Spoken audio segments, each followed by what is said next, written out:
So yan, may update na yung Caloocan Police dito sa killing, unfortunate killing, more like an execution of vlogger Mima Alicia.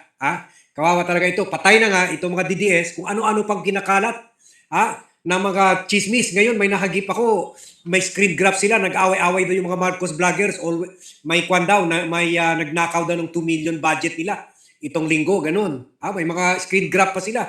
Ganyan naman sila magaling, Sobra naman yun, 2 million, nagpapatayan. Sobra naman, no? So, inaalis lang nila yung attention sa kanila. Kasi sa totoo lang, sila talaga ang mga bayaran, itong mga Duterte vloggers. Kaya inaaway nila ito. Yun. Kwan na, sinusuriin na yung Caloocan Police, Caloocan Police, ipa-play natin yung interview sa Caloocan Police Chief na sabi nila may mga leads na sila. At una, tinitingnan nila yung sino ang kinasuhan, sino yung nagbigay ng death threat kay Mima Alicia, Lipata, ang pangalan Alicia Lipata,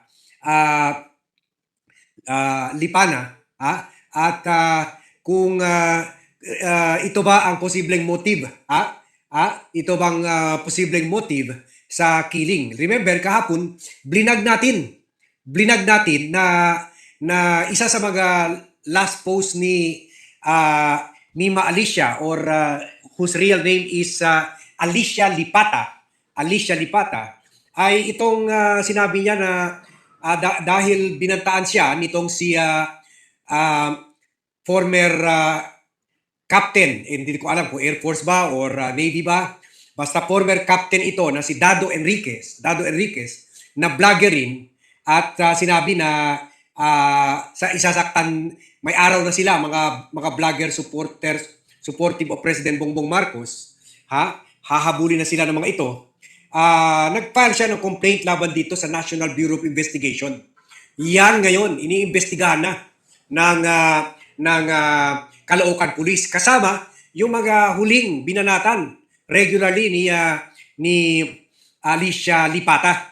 Well, kasama na dyan, yung pinakahuling post niya bago siya binaril ay yung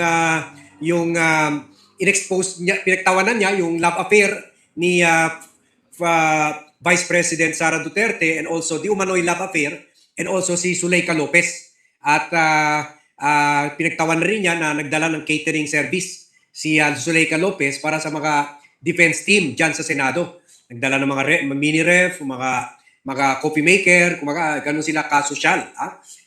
Yung nasa other side, yung mga kongresista, pero hindi sila ganun kaarte, Hindi tulad ito syempre, trilyonaryo na yan si Sara, kaya can afford. So yun ang in-expose ni Alicia Lipata, known to us as Mima Alicia. Okay? So, yun. At the day before, binanatan rin niya, or through a series of vlogs, binanatan rin niya. So dapat ang pulis ay faithful to the truth.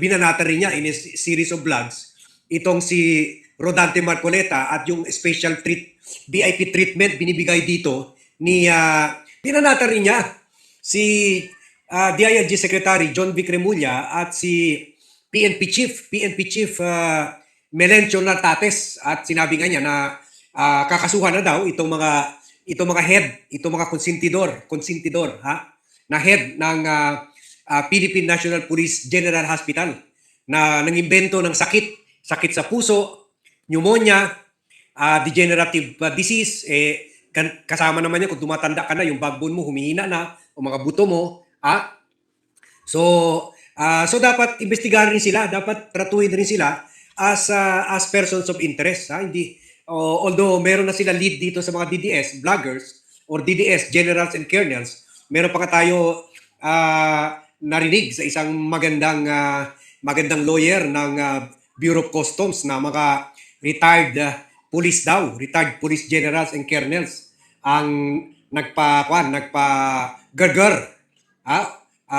ng killer ng riding in tandem na killer para patayin itong si Alicia Lipata. Alicia Lipata ang true name niya. So pakinggan natin, hindi pa natin pwede i-play ito kasi DCMM sila. stricto sila sa copyright. Pero audio lang, hiramin natin yung audio dito sa interview nila sa police chief ng Caloocan.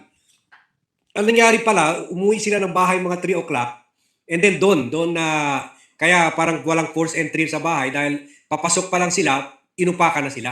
Kaya pala nakatagpo ang conscious na katawan nitong si Mima Alicia sa labas ng bahay.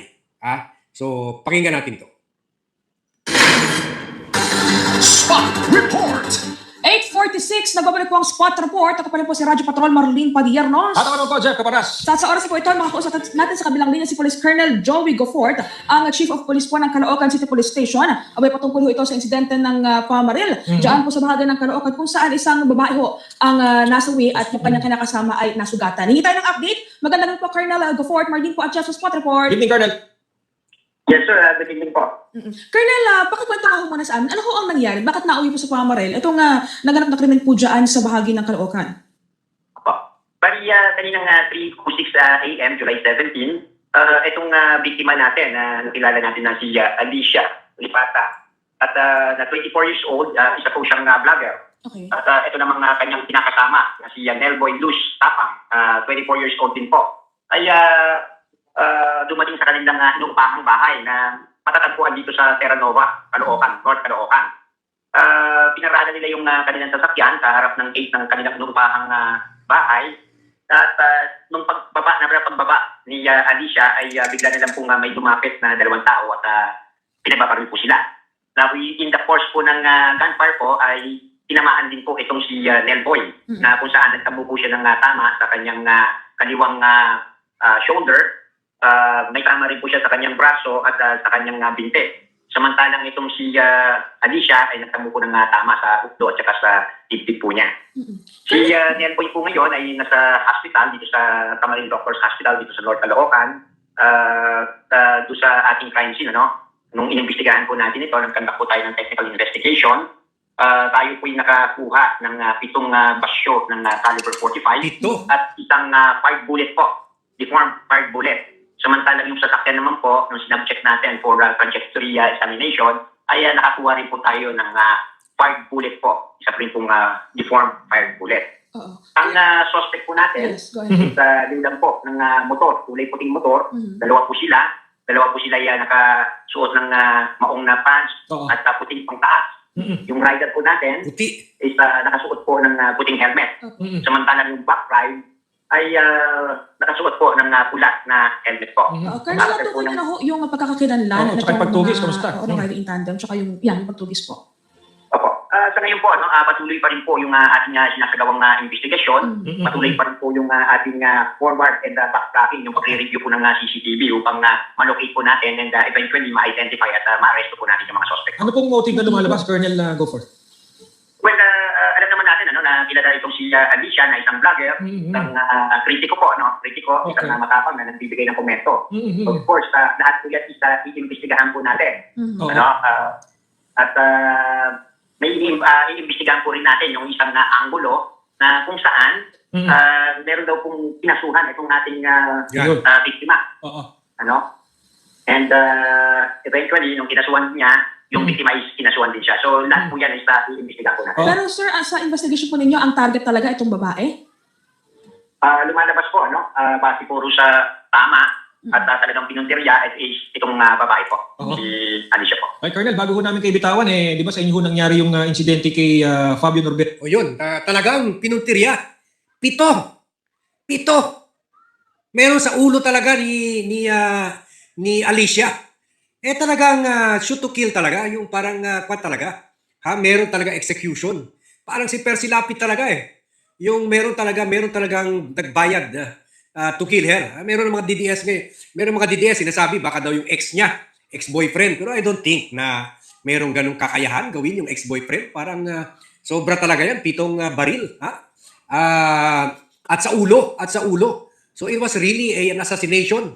Ito talaga yung sinasabi nila, Oplan Romanov for the vloggers.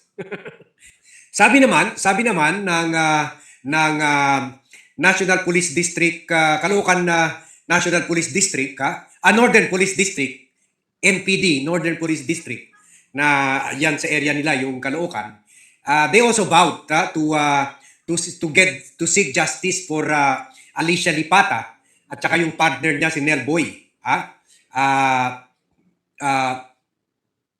O yun, sabi pa nga dito sa report ng Manila Bulletin, kawawa naman, wala. Shocking last minute ni Alicia. She managed to run pa raw, tumakbo pa raw after the attack. Tumakbo pa, pero well, siguro sa daming tama siguro, bumagsak na lang. Grabe. So, sabi ni, bantayan natin ito si Northern Police District Brigadier General Ben Liner Capili, nag-form na sila ng Special Investigation Task Group called MIMA. Baka puro lang kayo MEMA. Wala naman kayong ginagawa. At nag-order na siya, the group to mobilize and investigate all intelligence sources to identify, locate, and arrest the perpetrators and to establish the motive behind the attack. At kinondena rin nila yung killing ni Lipata. Ito para si Lipata ay member ng United Bloggers and Influencers of the Philippines. At yun nga, kilalang supporter. Marami itong picture ni kasama kay President Bongbong Marcos. So, kaya nga inintriga siya na yun daw, may onsehan sa 2 million na budget. Kung maalala nyo, nung si Jay Ruiz ang Presidential Communication Office Secretary, PCO, isa sa mga dahilan na tinanggal siya ni President Bongbong Marcos ay nawala yung 50 million budget ng Malacanang para sa mga vloggers monthly. Alam ko yan kasi inopera rin ako Although syempre, mas mataas sa akin kaysa sa kanila.